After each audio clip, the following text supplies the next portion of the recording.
Ey do'stim, mu'min, birodarim, o'zingni aldama. O'zingni aldama. Bunaqa ro'zaga Xudoning ko'zi uchib turgani yo'q. Bunaqa ro'za tutgin degani yo'q Parvardigor. Taqvodor bo'lgin deb Xudoy taolo ro'zani farz qildim deyapti. O'zingni aldama. U nafsingga qul bo'lsang, u Allohning aybi emas. U payg'ambarning aybi emas, biroq sen nafsingga qulligingni etib qo'yavergin. Sen Allohga qulchilikdan ko'ra nafsingga qulchilikni olsa afzal ko'rayotganligini o'zing insofdan tan olib qo'y. Ozgina ro'za tutgansizlar kuni bilan. Mana buni yeb olasizlar, mana buni ichib olasizlarda darrov keyin nos solib turib tilni tagiga tashlaysizlar. Vaholanki ro'za tutuvdinglar. Bu ro'zani haqqa olib bormoqsizlar.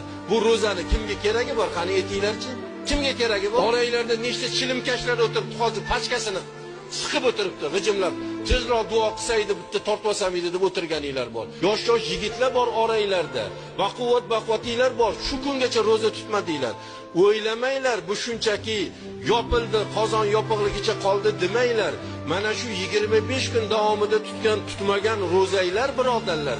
Mana bu suvga o'xshab turib upakovka qilinib tutmagan ro'zaylar har bir kuni sizlarni jahannamiylarga eksport qilinaveradi, boraveradi. Ertaga jahannamda albatta bu o'sha ro'za bilan o'zingiz yoqadi birodarlar. O'shaning uchun mana bu arzimagan 15 yarim 16 soatlik hayotda ro'za tutyapmizmi? Tutib qolaylik.